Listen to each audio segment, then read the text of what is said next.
บึ้มทีมีดับเกลี้ยงเลยนะนั่นเขมรซวยหนักรถน้ำมันจากไหนไม่รู้พลิกคว่ำตกรางจนน้ำมันรั่วไหลลงทุ่งนาทำเอาชาวบ้านเขมรแห่ดีใจพลิกวิกฤตเป็นโอกาสแห่แย่งน้ำมันกันเต็มแบบไม่คิดชีวิตโดยก็เรียกได้ว่ากลายเป็นภาพที่กำลังแห่แชร์จำนวนมากให้โลกโซเชียลเลยนะครับหลังมีการรายงานล่าสุดว่าเกิดเหตุรถไซบรรทุกน้ำมันตกรางในกัมพูชาสาเหตุจากดินซุดโดยในเช้าวันนี้ที่17พฤศจิกายน2025เวลาประมาณ 06.30 นได้เกิดเหตุการณ์ที่กลายเป็นไวรัลทั่วโซเชียลอย่างรวดเร็วหลังเกิดอุบัติเหตุรถไฟบรรทุกน้ำมันตกรางในพื้นที่หมู่บ้านเจเระตำบลโอตาปองอำเภอบาการจังหวัดโพสัตประเทศกัมพูชาซึ่งทำเอาเจ้าหน้าที่ต้องระดมกำลังแทบไม่ทันซึ่งรถไฟขบวนดังกล่าวซึ่งประกอบด้วยหัวรถจักรหมายเลข6535และตู้บรรทุกน้ำมัน24ตู้เดินทางจากพนมเปญมุ่งหน้าไปยังบึงปริงจังหวัดบัตตำบองแต่โชคร้ายอย่างหนักเมื่อมี3ตู้ตกรางเพราะดินซุดใต้รางรถไฟโชคดีที่ไม่มีผู้บาดเจ็บหรือเสียชีวิตแต่เรื่องที่ทำให้คนทั้งโซเชียลแห่อึ้งไม่ใช่การตกรางนะครับแต่คือภาพชาวบ้านจำนวนมากแห่กรูกันเข้าไปตักน้ำมันที่รั่วไหลออกมากลางทุ่งนาบางคนถึงขั้นยกถังปีนห้อยข้างตู้บรรทุกเสี่ยงยิ่งกว่าเล่นพนันชีวิตเพียงหวังเอาน้ำมันกลับบ้านทำเอาสถานการณ์พลิกจากเหตุอันตรายระดับกู้ภัยกลายเป็นเทศกาลชิงน้ำมันกลางทุ่งนาในเวลาไม่กี่นาทีและหลังเกิดเหตุก็ได้หน่วยงานเจ้าของรางและบริษัทน้ำมันต้องเร่งส่งเจ้าหน้าที่ความปลอดภัยทีมซ่อมบำรุงทางรถไฟรถบรรทุกดูดน้ำมันจากบริษัทน้ำมันมาทันทีเพื่อเข้าสกัดให้เร็วที่สุดเพราะถ้าเกิดประกายไฟขึ้นแค่เสี้ยววินาทีงานนี้ไม่ใช่น้ำมันที่หายแต่เป็นหมู่บ้านที่จะหายไปทั้งสิ้นเรียกได้ว่าภาพเหตุการณ์ครั้งนี้จึงกลายเป็นประเด็นที่ถูกแชร์สนั่นโดยหลายคนวิจารณ์ว่าแทนที่จะถอยออกมาจากพื้นที่เสี่ยงชาวบ้านกลับทำทุกอย่างเพื่อแย่งน้ำมันอย่างไม่สนชีวิตตัวเองแต่ว่าเหตุการณ์แบบนี้ไม่ใช่ครั้งแรกนะครับเพราะเคยเกิดขึ้นมาแล้วไม่กี่เดือนที่ผ่านมาแล้วก็เป็นปีเดิมกันเป๊ะรถไฟขนน้ำมันตกรางชาวบ้านรุมแย่งตักน้ำมันดีนะที่รอดมาได้แต่ก็ไม่แน่ใจว่าวันนี้จะรอดหรือไม่นะและหลังเหตุรถบรรทุกน้ำมันตกรางกลายเป็นไวรัลในตอนนี้เองนั้นก็ได้มีชาวคอมเมนต์ทั้งประเทศต่างแห่เทกระหน่ำคอมเมนต์ด่าแบบไม่เกรงใจรัฐบาลจนฟีดแทบลุกไหม้โดยส่วนใหญ่เห็นตรงกันว่าเหตุนี้ไม่ได้เกิดเพราะดินสุดอย่างที่หน่วยงานอ้างแต่มันคือผลพวงจากระบบรางพังๆที่ไม่มีใครดูแลมานานนับ10 ปีเริ่มจากเสียงด่าหนักๆเรื่องถนนรางพังว่าทุ่มเงินนับล้านแต่ถนนคุณภาพต่ำใครนั่งก็เสี่ยงตายแน่นอนต่อมาบอกว่าควรมีมาตรการให้บริษัทรับผิดชอบความปลอดภัยสักทีกำตามสนองแล้วนั่นแหละบางรายก็ประชดระบบจนแทบกลายเป็นมุกตลกว่าคงเพราะบรรทุกหนักจนตู้มันเอียงละมั้งถัดมาก็เมนว่าจากพนมเปญไปบึงปริงไงล่ะหมดกันต่อมาก็มีเสียงโวยเรื่องคุณภาพรางที่พังหยัดว่ารางเก่าเหมือนอินเดียแต่ของเขาเป็น1,000 กิโลของเรา100 กว่ากิโลยังพังความคิดเห็นถัดมาบอกว่าเห็นแล้วเจ็บใจระบบรางเราทรมานจริง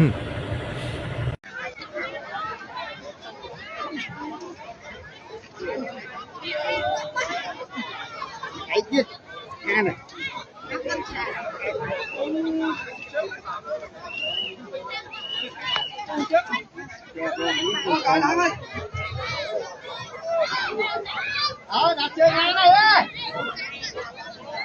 đặt chơi ngang à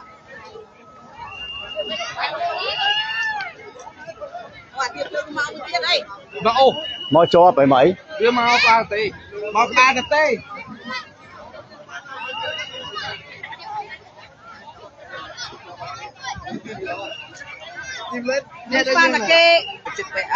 chật pe âm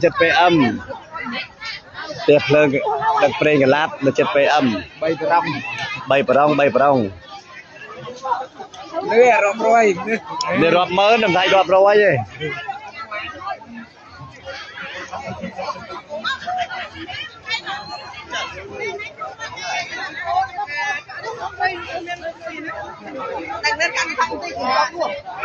nè tàu lâu ấy tàu bông phao vậy nhỉ rồi lên một đầy sọc cái plap ấy đang mơ đang mê say đúng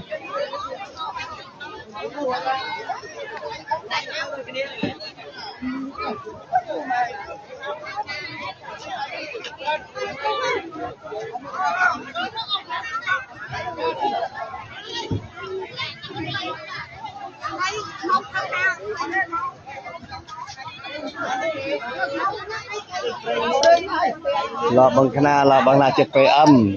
Hãy subscribe cho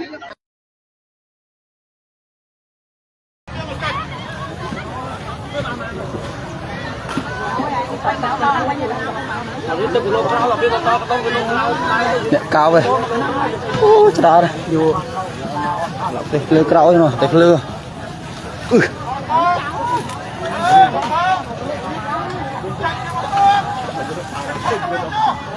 nó bật sài mê bật sài chồng tại này trơn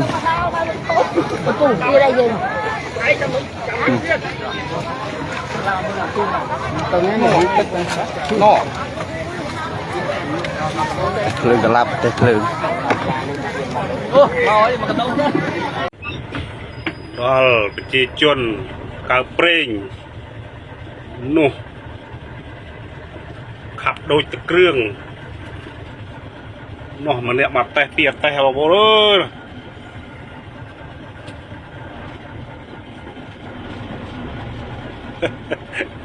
ដូចម្នាក់សើតាប្រេងណាប្រេងលីទឹកលីប្រេងរកបព្រឹកតែភ្លើងកលាប់នៅខាងក្រោយនោះលើផ្លូវសាតនេះមកកើប្រេងនេះពេលឡានមានម៉ូតូ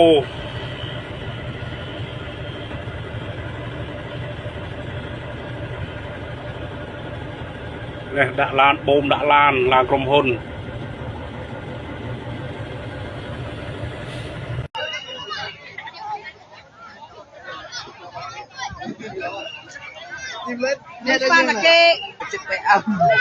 7 PM เตียเพลิงดักเพลงกับลาบมา7 PM 3 ប្រងនេះ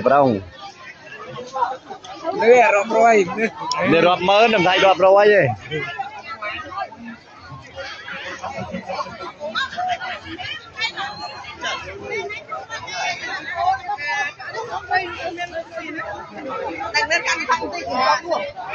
នេះចូលlâuហើយទៅបនខ្មោចវិញនេះចូលយកមកដីសុកគេប្រាប់ឯដែរមិនដឹងមើលនឹងមានស្អីនោះ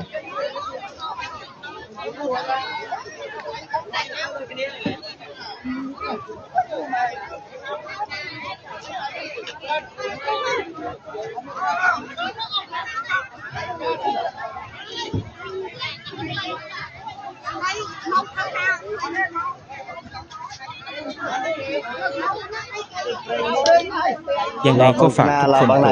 กดติดตามช่องพวกเราด้วย ถ้าถูกใจก็กดไลค์ กดแชร์กันด้วย เพื่อติดตามข่าวสารกระแสดราม่าทั่วบ้าน ทั่วเมืองนะครับ และเจอกัน